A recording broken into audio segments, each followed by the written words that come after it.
Hi guys, sabi mo hi guys. Hi guys. Shout out. Shout out. Magkakasama nga pala kami tatlo ngayon, guys. Si Mami, lonely. Ang ginagawa si Mami. Si Auntie.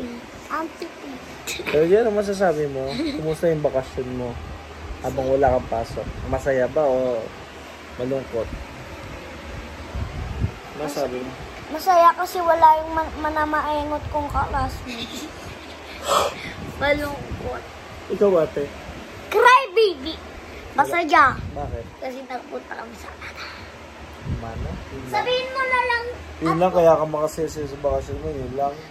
Tapos kasama ko pa si Daddy. Wow. Kasama ko pa si Ate. Ikaw, ba't ka masaya? Kasi buo tayong funny. La. Camilla. Kasama si Mami, si Daddy. Si Daddy at Mami. Si Keng matagal Keng walang Pamilya. pasok. Mami at Daddy, matagal walang pasok. Tapos ngayon, babay kayo naman tayo sa work. Mag-aaral kayo. Magtatrabaho naman si Daddy at Mami. Daddy, ba't ganun yung mundo? Ako, mamalo.